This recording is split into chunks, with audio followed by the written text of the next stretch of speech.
GameWorn Radio is on the air. Hey! Chilton scores! Up in the corner, baby! We're going all bullet. Hello, let's go on. Moves up early. The fire, she scores! LA face with an Oakland booty. Scores! Make me a bicycle. They score! Bowmeister! Pay that man his money! GameWorn Radio.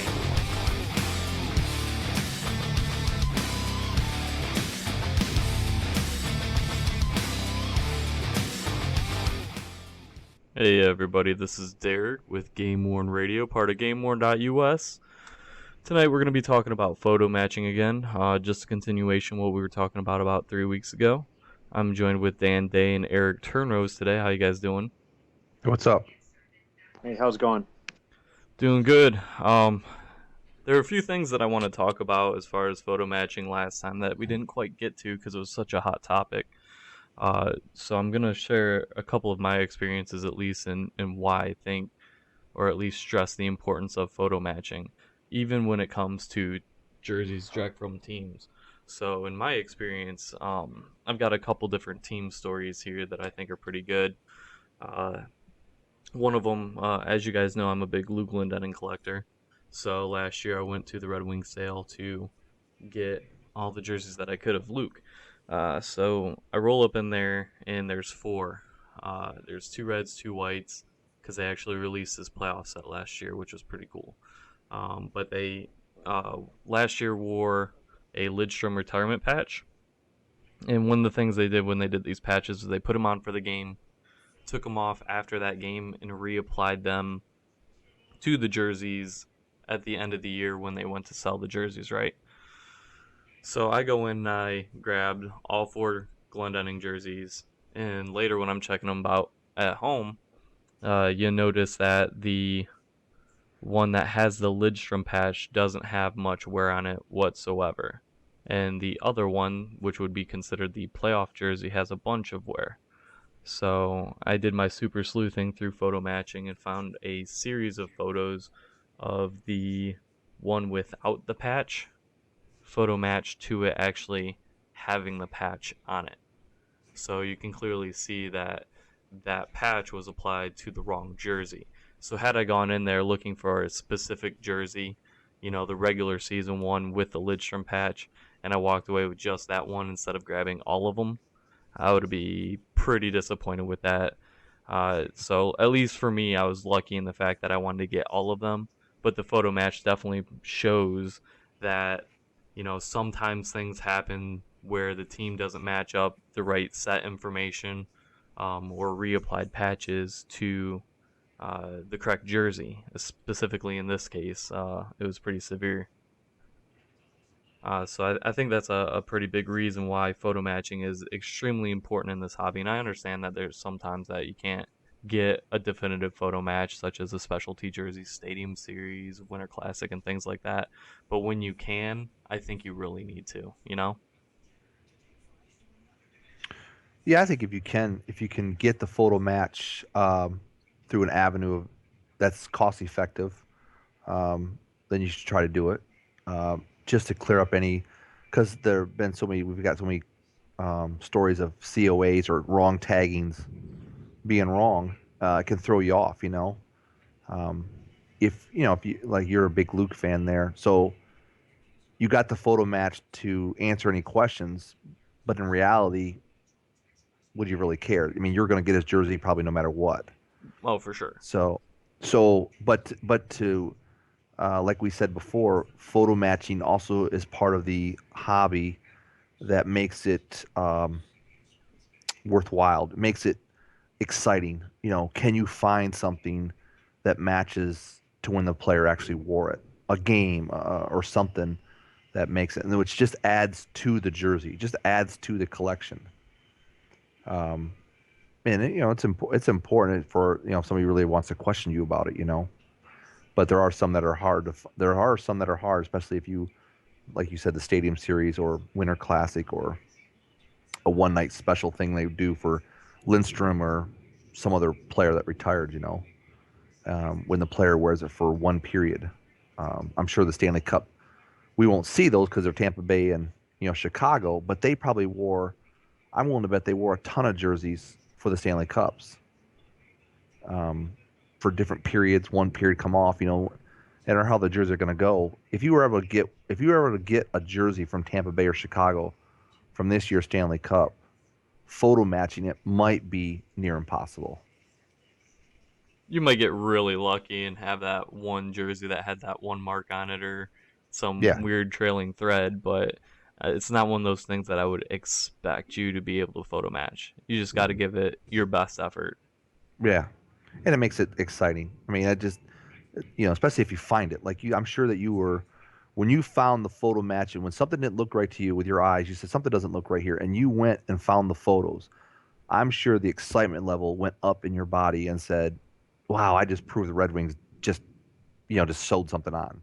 That and most teams probably really don't care. They're probably just like, "Whatever, man. We're just putting a patch back on the jersey and we're selling it." They're probably not looking at like the collectors are, saying, Well, "We at least want." for the Glendenning situation, I think it brought a little bit of disappointment, but I definitely have a different experience as well along with that brought the excitement, if you know what I mean. Yeah. Well, that brings Uh, up a question. How do you guys prepare for, say, equipment or garage sales, where in this case you grab, or what research or what prep work would you go into prior to a sale? Would it be snagging whatever phones and put it on your smartphone or an iPad or just a little cheat sheet? Hey, there's mark here on hard copy, in case of that situation, and you can't afford buying all four of the same player and sorting through the history of what the case is. Recommendations for that. well, I don't have personal experience with that, but I do know that some of my collector friends that also collect Detroit Red Wing jerseys, throughout the season, they will actually take note on games throughout the year or grab pictures of players, such as um, one of my buddies, Jason, that I go to the sale with. He was at a game really close to the penalty box when Abdicator went into the box, and as he's sitting there, Jason was able to take photographs of his jersey while he's wearing it with marks on the shoulders and things. So he knew going into the sale that that's going to be there. Now, with the Red Wings, for the most part, we can go in there and be pretty confident that we can just grab whatever, and we know pretty much for the most part what exactly we're going to be getting. But that's just more of a affirmation, when you're standing in line with this jersey, you take a look at it and you're like, yeah, that's definitely the one. Those sales I went to didn't have the jerseys there, so there was no reason to prepare for it. The team sold their jerseys a different avenue. So, um, if you're in the photo matching sticks, then usually you find those are always plentiful at the equipment sales. But it doesn't hurt, I guess, if you have something like that where you're able to take a picture and say, "I'm looking for this jersey," then make sure, unless you're just going to buy them all, like Hey, sometimes you got to. yeah. I mean, that's what you want to do. But then you're going to compare them. I mean, don't get me wrong. Like I said, the jerseys I got one from the Red Wings. I did it through the phone call, and they sent me a photo with it. And I mean, I grabbed that photo and I grabbed that jersey and I looked, and I looked at that photo and looked for the markings to match as best I could with my eye. I mean, you're looking at it. It was a nice photo, so you're looking at the photo in the jersey and you're trying to say, okay, that mark is there. That was a nice thing the Red Wings did when I bought that one over the phone. They sent me the photo match. Showing Jimmy Howard actually wearing the jersey. So And sometimes that can really be a hit or miss too, because like with that Glendenning, they included a photo of the jersey with the Lidstrom patch on it and the player wearing it. Well, you can clearly see in that photo that they even included that it was the wrong jersey. So it's kind of like right, a hit or miss type of deal. this wasn't a special one. This was not Jimmy Howard's was not a special night jersey like you had, where they had a special patch sewn on a Stanley Cup or anything like that. This was just a jersey, a road jersey, and it was a white one. So of course the marks are pretty easy to find. But I mean, when they sent me the photo, I'm like, okay, it's just a photo that you snapped or a stack of photos you have from Jimmy Howard from years past, or is this actually one that you took and during this time frame? Right. Pretty confident it was. I found 3 markings on it, so I'm like pretty confident it works for it. So. But I mean, if you got something special, taking a camera phone or something like that you have, probably not a bad idea, especially if you're going to drop a good amount of cash on it. Oh, definitely. I mean, and that's just talking about teams not necessarily knowing what they have and you having to back it up with photo evidence in a sense. Now that brings me to my next topic that I want to talk about as far as photo matching goes, and that's when the teams have something great that they don't know what they have. So this year at the sale, they ended up finding a bunch of preseason and training camp jerseys. Uh, and they're from like '06 and '07 era. One of the ones that they had was number 25 nameplate removed, and they had a price marked at like $50, right? And I'm thinking in my head, who wore number 25, 25, 25 in the '07 to what is it? 5 years on that, '07 to 12. So they wore them for 5 years. So you have a potential it could have been any of those players. And I took a really good look at the jersey, and you can see the different size nameplates that were on there. And one of the sizes that kind of made sense in my head was Darren McCarty, right?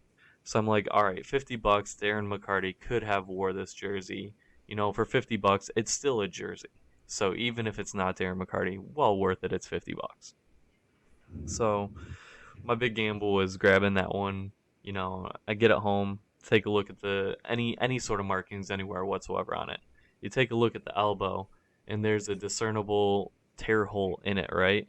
And it's got this flake of material, like remainder, like it rolled up during the tear, just flaked off of it. And so I'm going through trying to find any sort of pictures from the preseason games wearing number 25.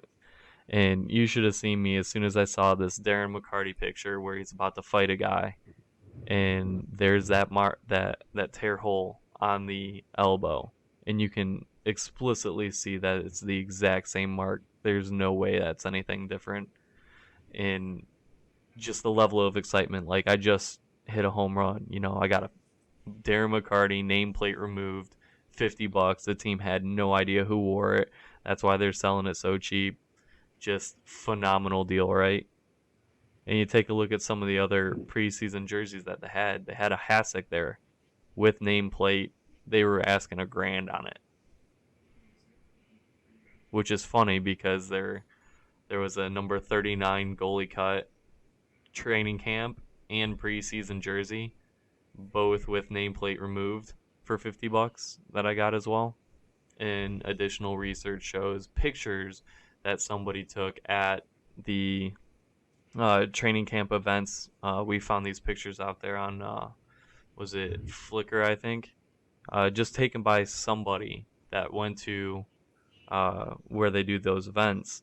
And there's puck marks, complete photo match to Dominic Hasek wearing these. So, you get the jerseys because they're $50, and you find out that a star player wore them. And you take a look at what they had. They had a Hasek there. They're asking $1,000.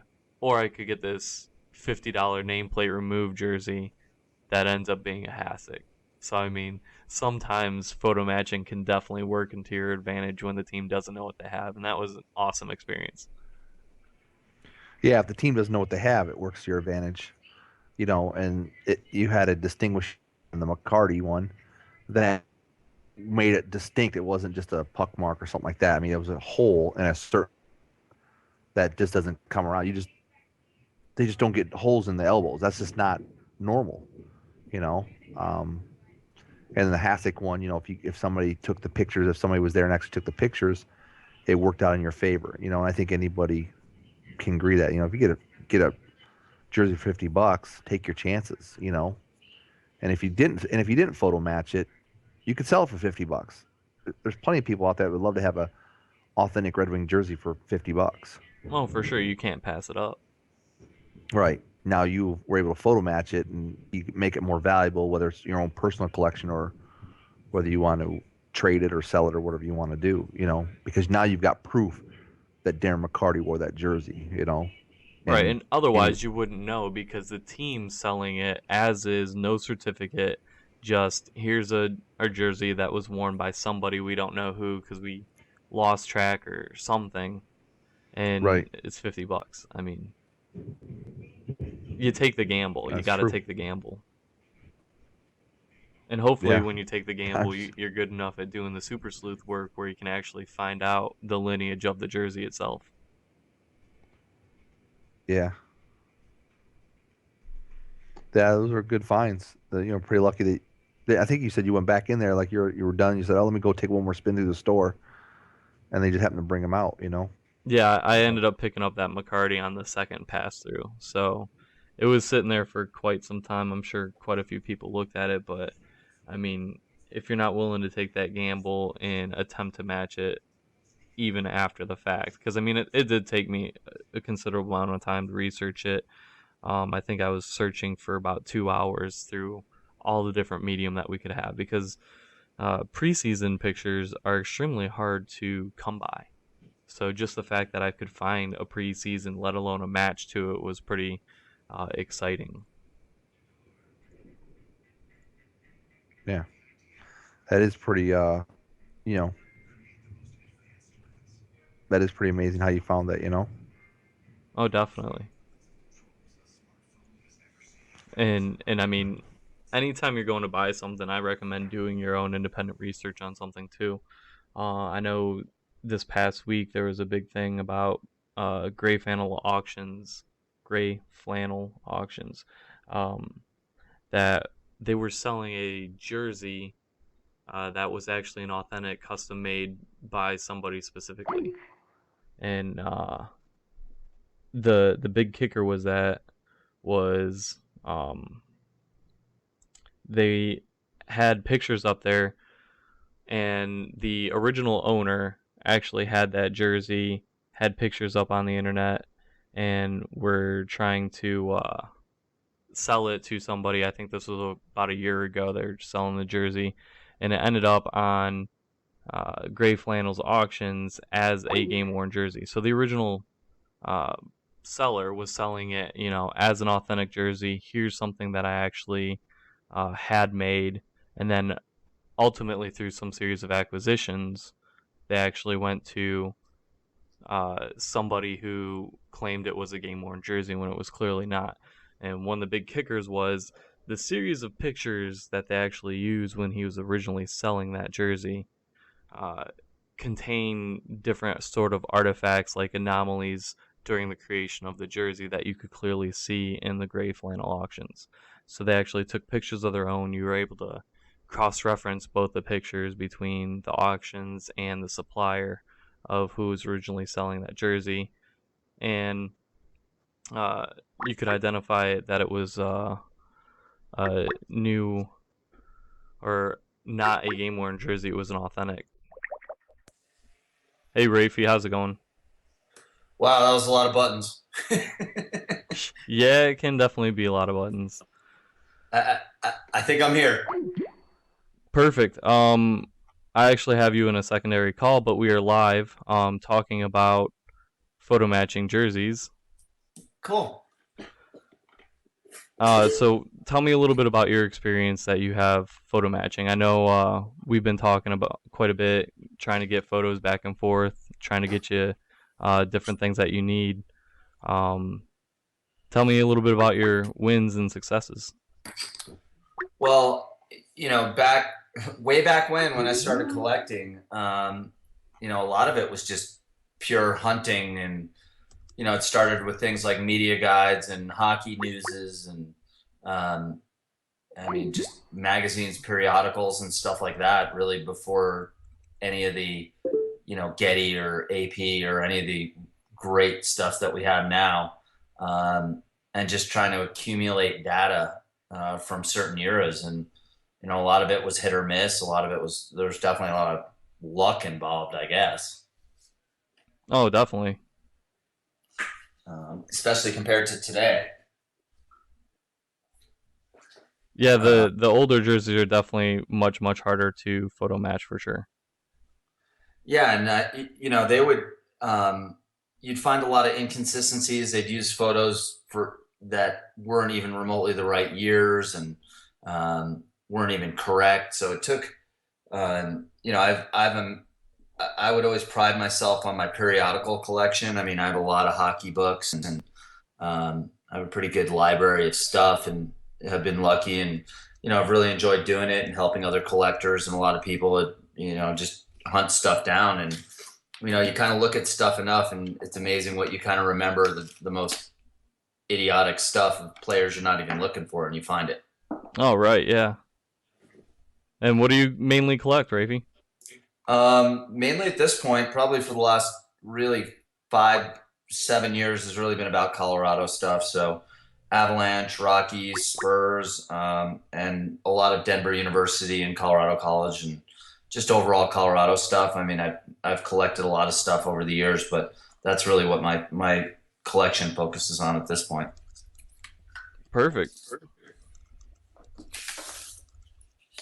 And I enjoy the hunt. It's fun. It's fun stuff, I've not been a big video guy, but I know that there's some people out there. I know you guys are doing a good job getting good video content, and video content tends to be a lot better now, certainly on modern stuff, than it was if you're trying to collect stuff in the 70s or even 60s or older. Yeah, definitely. Tell you what, I've got Eric and Dan on the other line, so what I'm going to do is I'm going to get connected with them. Make sure you get us added to your list, and I'm going to add you to that call, all right? Okay, cool, man. Perfect. All right, we'll get you connected here in just a minute. Hey, guys. Hey, what's going on? So I've got Raifie on the other line, and what I'm going to do is I'm trying to get him connected. But Eric, tell me a little bit about some of the experiences you've had with matching and what you've been matching to. I think we might have lost Eric. Sounds like it. That's okay. So we'll go ahead and try and get Raifie connected here in just a minute. But in the meantime, Dan, what would you say your coolest photo match is to?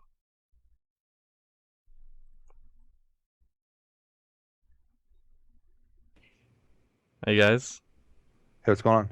So what would you guys say your coolest photo match is of?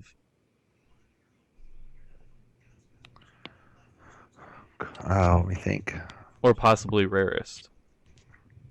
Well, like I said, I've stepped up my pace a little bit. Still a couple weeks ago when we started this conversation about photo matching, I decided to take on the challenge to see if I could photo match, more jerseys. So I haven't really got all the jerseys done yet. Some of them being AHL jerseys and ECHL jerseys are going to be quite a bit harder because there's just not the photos out there of them. Yeah, you really have to scrape the bottom of the barrel to try and find those, don't you?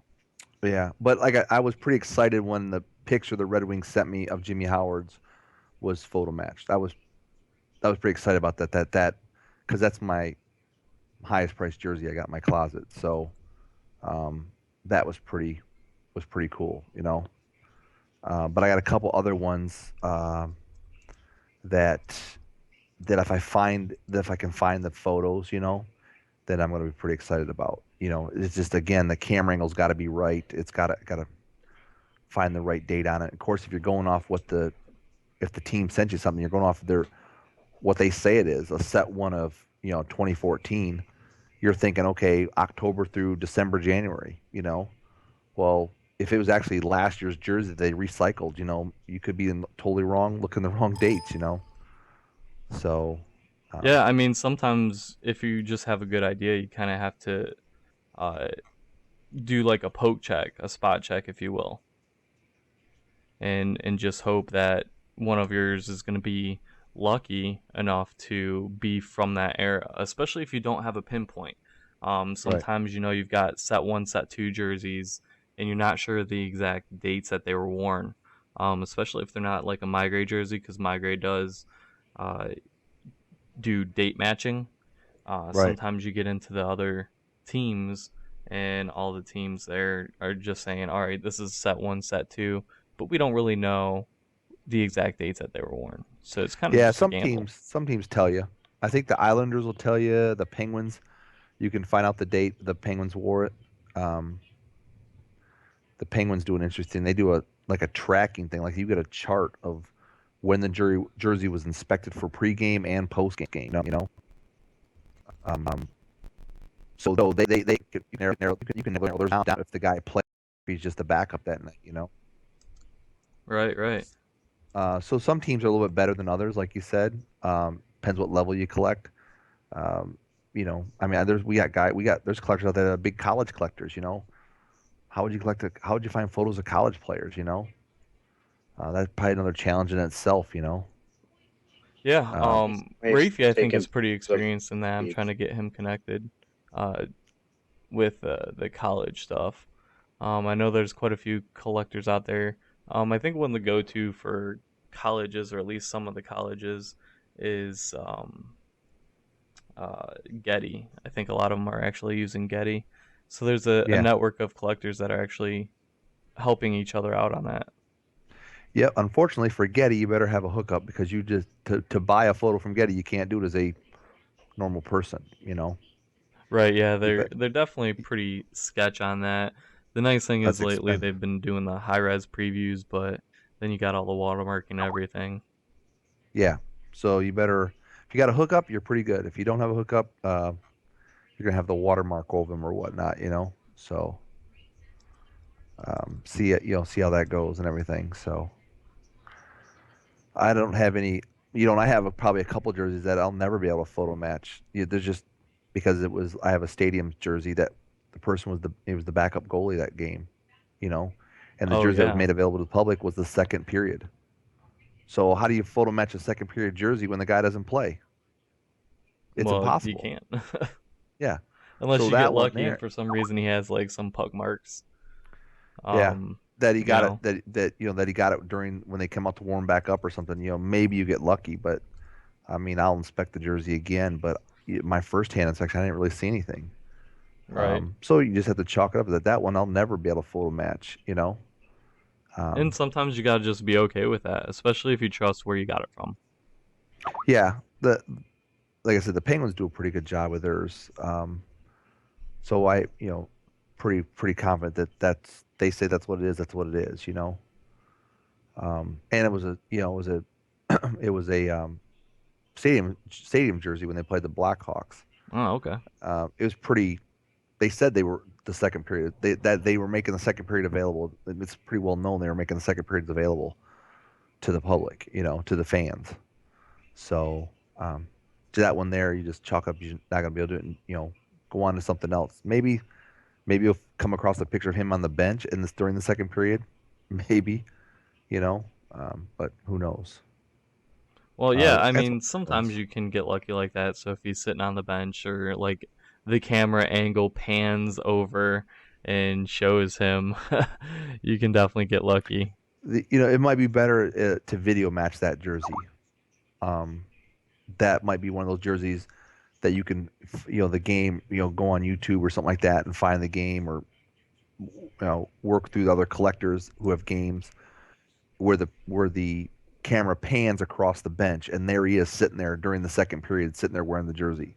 Right, That's probably exactly. that a specialty jersey is probably better for that player, for the backup goalie is probably better to video match that jersey than is to photo match the jersey.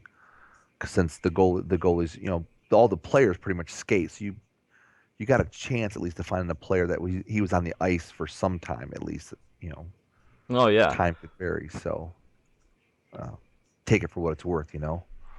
Um, I would say though that some other ones though when I get them photo match is going to be pretty exciting. You know, especially when they're those AHL or ECHL ones that are harder to do.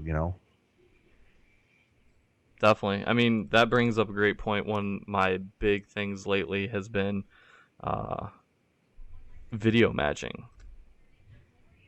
So it's really interesting, really weird. Um, Photo matching has been, or I'm sorry, video matching is like a guilty pleasure of mine now.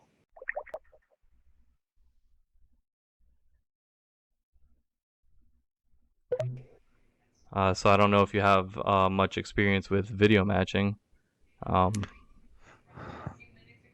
I've tried, since I think you've said it before. I've actually tried to find a couple, but you can't do everything at once, and you have to kind of piece it together when you have time, you know, to sit down and look over some stuff. Again, it makes it part of the chase.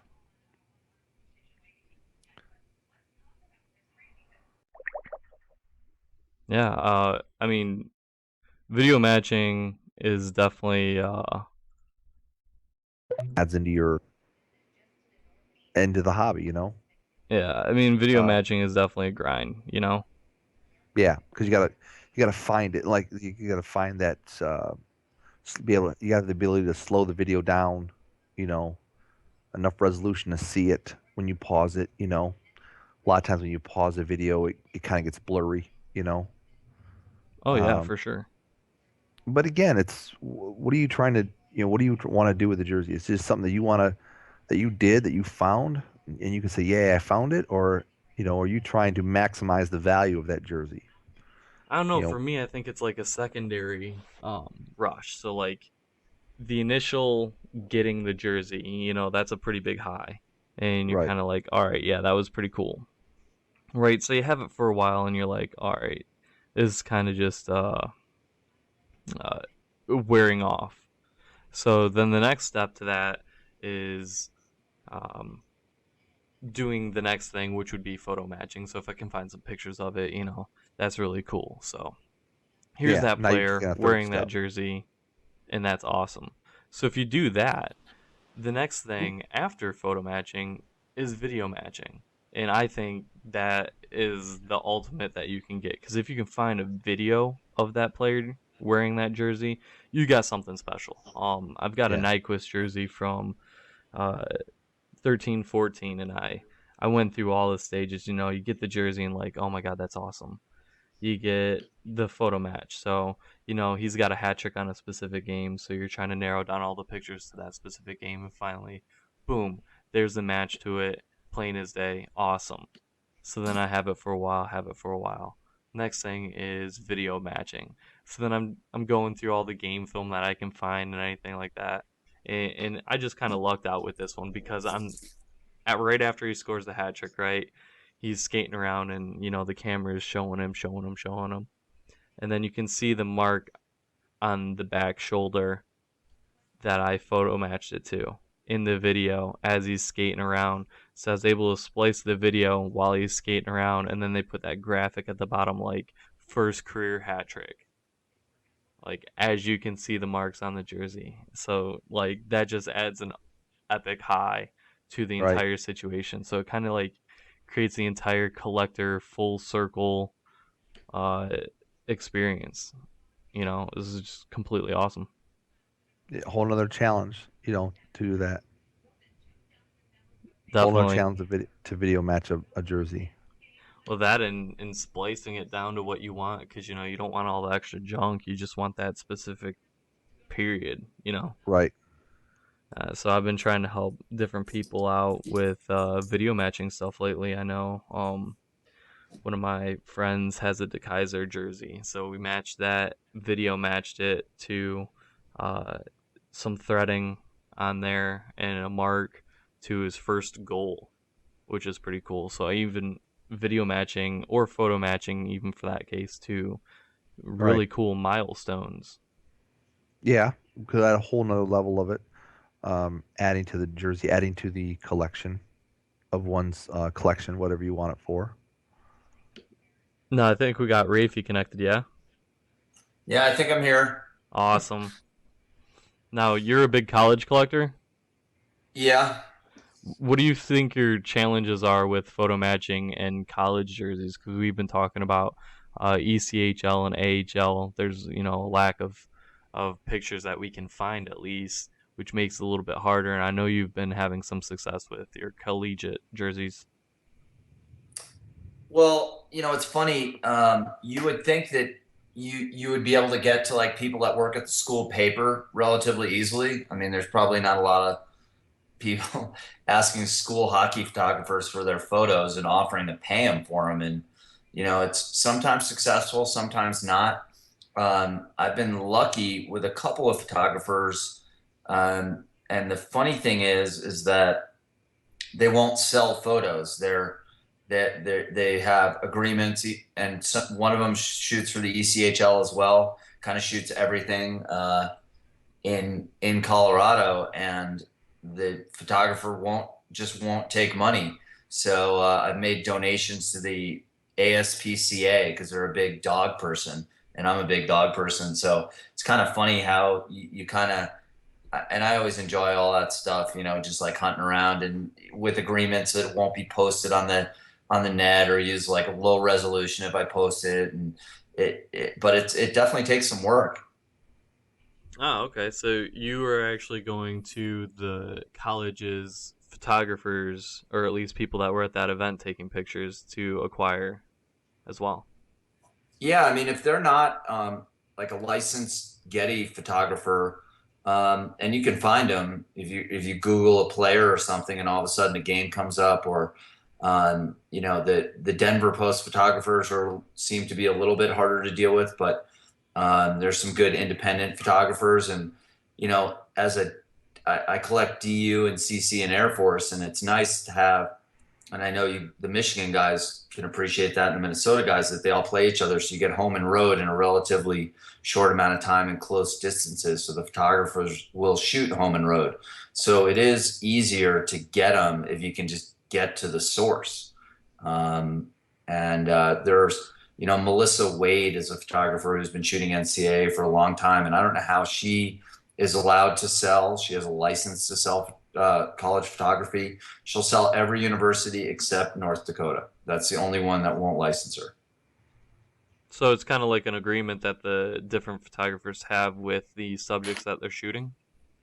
Yeah, I guess. I mean, and sometimes I've had success with papers and with teams. I mean, when the Avalanche first started, they kind of put out a list of who their top photographers were, and they were always at all the games. So, I befriended a couple of those guys and started asking them like, hey, did you shoot the Red Wings game in January or whatever, the Penguins game? And for the most part, now everybody is digital and they're tagging everything. Back when they were not digital, which isn't all that long ago, it was a little bigger of a pain in the ass for those guys to go digging for games from the 90s or games from the 80s. They didn't really want to do it. And, so I've had to do some persuasive arguing and negotiating to get some older photos for sure. It's definitely really cool that you were able to make those connections and get something worked out with them. I think it's really cool that they would be willing to accept an ASPCA donation for some of the work that they've shot. That's quite awesome. Yeah, I mean, they're at the end of the day, once they figure it out, and I usually send them photos of whatever I'm trying to photo match, so they just don't think that I'm, a creeper or fanboy, although I am usually both of those, or at least have been accused of being. So, I'm like, hey, I just want some 8x10s or something, just some photo matches, and kind of show them, that sometimes they just think you're crazy when you're like, hey, I'm looking for some dasher paint on the right shoulder. And they're like, are you kidding? Like, you don't want the picture of the guy scoring the goal, or like you were saying, the hat trick puck or whatever. And it's like, no, I want a picture of the right shoulder. And, once they get it, for the most part, I found people to be pretty helpful. That's awesome. What would you say is your most favorite photo match that you have? My most favorite photo match that I have in my collection, I have, the Colorado Rockies did a lot of really weird stuff, and it's always been a point of discussion among collectors. There's one of the trainers who had a lot of their stuff went on to be the Devils trainer, and is still selling stuff to this day on eBay.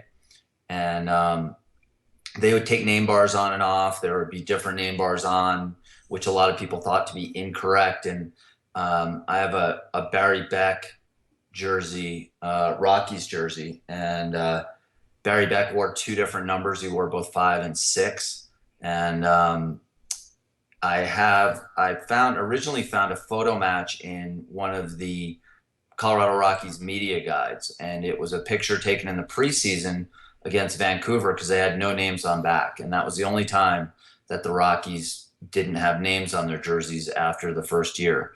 So I find this cool photo, and there's no name on back, and there's clearly this red dasher paint along the hem, and I was at a Toronto Expo probably 2 years later, and the Hockey Hall of Fame was selling, they always set up a booth and sell all sorts of stuff like big cardboard cutouts and photos from their displays. And I found an 8x10 of him with name on back in the same jersey. And I just thought, like, how random is that from, 1977, 78 to find 2 photos, and it also proved to me and to other Rockies collectors, like, hey, they did do all this stuff. They did pull name bars on. They did fold the name bars. Some were full, some were short, because there's always, went back in that era, there's just so many questions, and people think they know, but the more you think something like that happens, and it's like, okay, that's probably what happened. Yeah, I mean, definitely, especially on those older jerseys. I mean, that's a topic that Marco would have loved if he was here, is absolute matches on older jerseys just to prove everything. Marco's actually not here. I think he's celebrating his birthday, which is today, so he's probably getting wasted somewhere. Nice. But thanks for joining us, Raifie. I know you're kind of new to the show, so being a little bit new, if you want to tell us a little bit about yourself as well, since we got you kind of mid-program here. Oh, sure. Well, I appreciate the welcome. I'm glad to be on board. I've been collecting for probably close to 30 years. I collected. I grew up in New York. I was a Ranger fan by birth, and moved to Colorado 25 years ago. And when there was no Avalanche, and it was 12 pages of whether or not John Elway took a solid bowel movement, and the Denver Nuggets. So there really was no coverage of like the Denver Rangers or the Flames or any of that stuff. Then we got the Grizzlies, which is kind of a cool thing to happen, and then the Avs. So just by luck, I thought after the Rangers won in '94, I sold my soul to the devil, thinking that would never happen. And lo and behold, we get dropped a Stanley Cup team in our lap, and have been a big fan of the Avalanche since, and collector. My main collection, big collection that I built up and actually sold, was a 500 goal scorer collection, and that hence my email and all my stuff is still 500 goals. I think at that point there were 38 of them, and I had 38 photo match 500 goal scorers. Wow, what a collection. What made you get rid of that? It was kind of fun, and it may sound weird. I love the chase, and I love, like, especially with the older stuff and the era that I collected it. A lot of it was Milt lists and Murph and SCD and just random auctions and stuff. And stuff wasn't as easily accessible as it is today.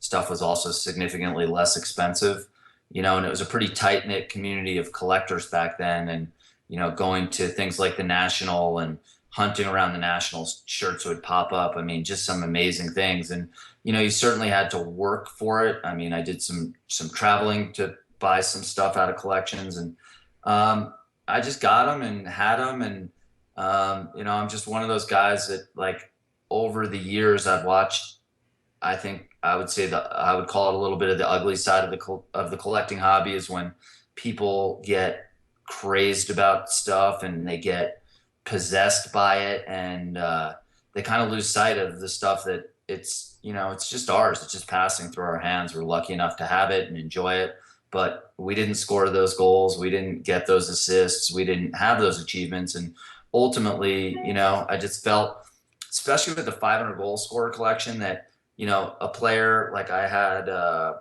Pat Verbeek Whalers that, that was photo matched. I bought off of eBay for $550, and I made notes when I had my collection, and when I sold it, I know that the collector that it went to, it was the grail of their collection. To me, rather than being one of 40 shirts or 42 shirts, to have it be the centerpiece of somebody else's collection, honestly, that meant more to me than owning the shirt. And so off stuff went. I understand that. So you value the relations pretty much in the hobby, I would say.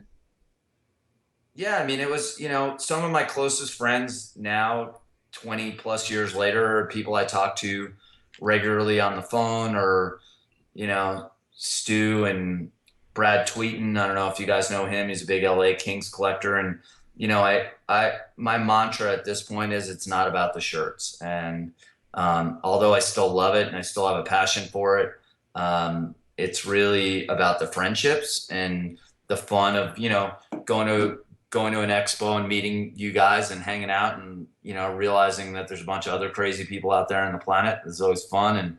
And just sharing friendships. And we've all kind of grown up, and from kids, and we have kids, some of us, and a lot of people I know in the hobby have grandkids, and it's just a cool part of life. And so to me, that's kind of how the hobby has evolved, I guess. But I'm still out there chasing. I got a great Colorado college goalie mask this week, and I love the stuff. And so I'm still active in it, and love it, just in a different way, I guess. Awesome. Well, definitely glad to have you on the show, man. Thanks for joining us. Oh no, it's a pleasure. I appreciate the invite. Now, Eric, I don't think I got to ask you this one yet, but what is your favorite photo match, if you have one in your collection? I'll go on a stick thing we talked about last time. I might use it as an example. Both more video match on it. Just the Niemi stick I got. It was sold at the convention as a Stanley Cup playoff finals used thing. The LOA says the same thing, and I have a tendency, and I'll not only the art games, but if I see markings, take pictures off the TV. And I just so happen to take a marking off of the stick. I don't know why, what possessed me to do it, but I happened to, here I got the stick. I brought it home. I'm like, wait a minute, I got this picture. And lo and behold, months prior to even knowing I would own such a thing, here I got a video stick of which is pretty hard to do in itself. So there's that. In terms of jerseys, it's not that high end. I do have a hobby bull, and it's one of the earlier ones that I got Hawkwise. It's when the Hawks didn't make playoffs for years, and then in 08-09 they made it Western Finals and lost to Detroit. So I got a hobby bull jersey matched all the rounds, which knowing how he has typically wears 3 of each color. So, and with the images taken and doing different angles and stuff like that, and he was never consistent in the rotation of what he wore. So no one just kind of in the player, the jersey and stuff like that. That's kind of an oddity in terms of jerseys for photo matching. And I enjoy that one. And then I'd say gear wise, my Belfort pads. Actually, I think I got them from Raifie many years ago, and that's considered my grail. My history might be wrong on who I got it from, but I'm pretty sure that's where I got it. Yep. To me, that's for too. So I truly appreciate that deal years ago, and that was my first set of gear I've ever gotten. So still in my collection today. I consider any sort of stick match a pretty incredible match, just with the number of sticks that players use these days and the amount of marks that get put on them. I mean, I know each mark is unique, but man, dialing it down to the usage on a stick, especially when you can be seeing players using like 5, 6, 7 sticks a game just to make sure they aren't breaking. It's pretty damn incredible. Yeah, I would say that a stick is pretty incredible. Yeah, if I could get a match on a stick, that'd be sweet. Yeah, and for goalies, it's rare. I got a Turco from Chicago with another collector. I ended up matching that, who had actually better Getty photos at the time. between that and my Miami one. Clear cut, they were used in the game, and most goalies, including myself, we use them until they pretty much die. And I know Miami is one of them that pretty much uses it until the thing falls apart. Turco, same way. And not only do I have the game, but I have supplemental practice photos too. That's for ball. So that's pretty cool. Yeah, that's incredible. I'm pretty much out of stuff to say, aside from how addicted I am to video matching these days. Does anybody else have anything that they'd like to add that I've missed? I mean, is your main video? Are you doing screen captures? Are you getting it internet based, or where's your video sourcing? I've got a series of software that I use that allows me to capture streams. So what I do is I find archives and go ahead and capture that, and then I'll splice it up to a specific series, time to time, to pull out exactly what I want. So out there on our forums, you might see some examples of. I think I've got the Nyquist video match that I have, and the Henrik Sedin video match that I have, just to use as examples of here's the type of stuff you can get from video matching. We even tried to start up a service for anybody that's looking for any sort of footage to try and video match their stuff too. So it's something that's kind of a work in progress. Obviously, I'm trying to work in other people's requests with my own research. Video matching does take quite a bit of time, but it's well worth it. There's nothing better than actually seeing your jersey in motion. That's awesome. Yeah. If you see it in motion, that's going to be, again, add to the collection, add to your own, amp up or whatever you feel about it.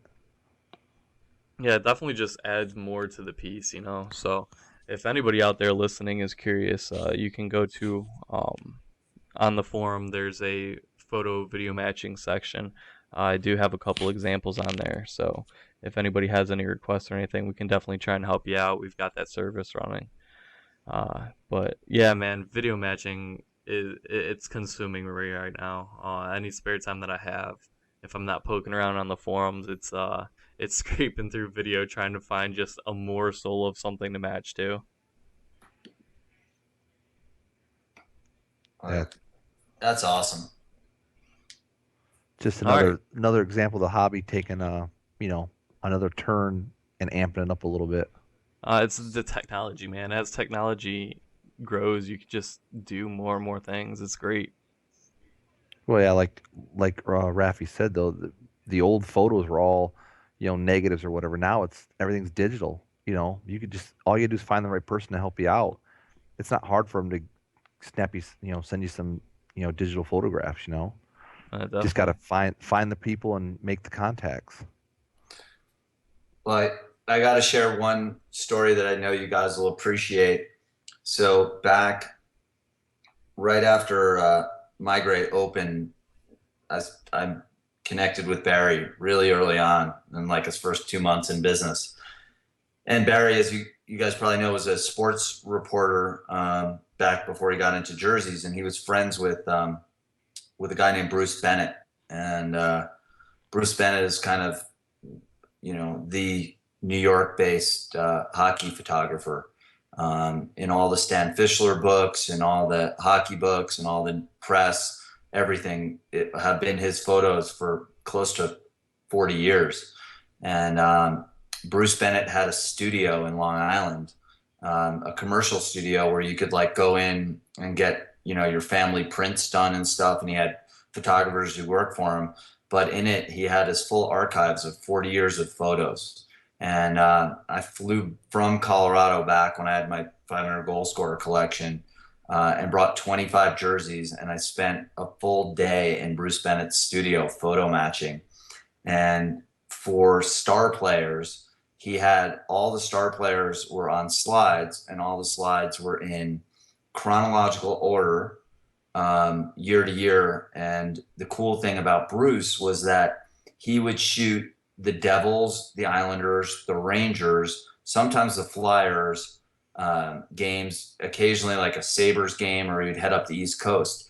And it was so cool. Now, we kind of take it for granted with something like AP or Getty, but you would see your jersey come in and get more and more use game to game. And again, I mean, you'd have to take the slides and take them out of the books and put them on the light table and sit there and look through them. But I mean, it was like the most intense, and so, fast forward, Bruce sells his entire collection to Getty. And it used to be that if you were looking for a photo, you could call or email Bruce Bennett and you'd say, I want a Stevie Eiserman rookie shot, and he had them. I mean, he shot like the Eiserman photos in the Eiserman book were his photos. So he did also like portrait studio shots.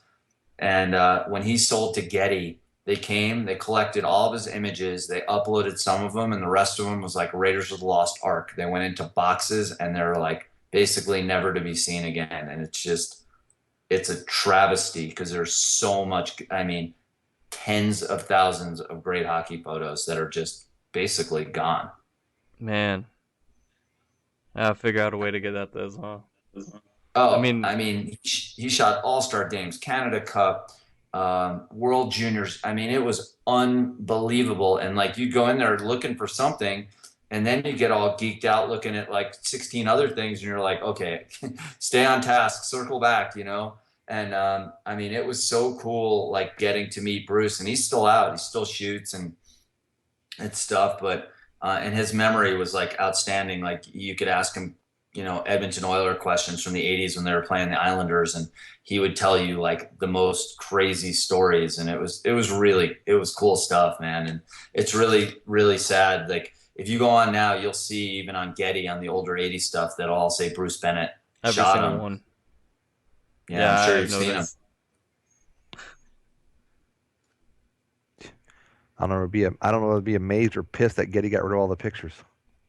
I guess they're in a warehouse in New York from what I've heard, but there's no like curator. There's no one who like, and they were perfectly ordered. Like if you wanted a picture of Kevin Stevens, he'd be like, okay, here's which one of the 2000 Kevin Stevens photos do you want? What team do you want X, Y, and Z? And they'd find it. I mean, and it would take sometimes just a matter of like an hour, and they could come up because all these publications were using it. Like the Hockey News used it, the Hall of Fame used it, and it was just amazing. And it was like I literally felt like there was a death in my family when Bruce closed up shop and sold all of his stuff. I was like, come on, dude, what'd you do that for? Oh, that is so disappointing. But they didn't get destroyed, so they're somewhere. Maybe someday we'll see him service. I know there's Getty archive personnel. I've heard stories of people requesting specific images, and somebody in Getty dives through the archives. So maybe someday we'll see something happen with those. I hope so. There's good stuff. Definitely. As depressing as it is, it's really cool information to actually end this segment of the show on. So I want to thank all of you guys for joining us, Dan, Eric, and Raifie. Yeah, thanks, man. My pleasure. And Thanks hopefully again. we'll see you guys on a future episode. We don't really have a topic scheduled for next week. So if you guys want to make sure you keep an eye on the Facebook group as well as the forums on GameWorn.us for the radio show, we will let you know what the topic is, and you can submit any sort of questions or comments that you have prior to the show starting. And if you want to join the show, make sure you let us know there. Anyway, thanks for an awesome show, you guys. I think photo matching is definitely a topic that everybody can get behind, and I think we had some really great discussions. So we will definitely see you guys next week, and we're taking a look at maybe starting a little bit earlier. There have been some requests for that, so we're going to take a look. Like I said, just keep an eye on those media outlets, and we'll let you know topics and times. Thanks for listening, guys. We'll see you next week. Bye, man. See ya. Take care.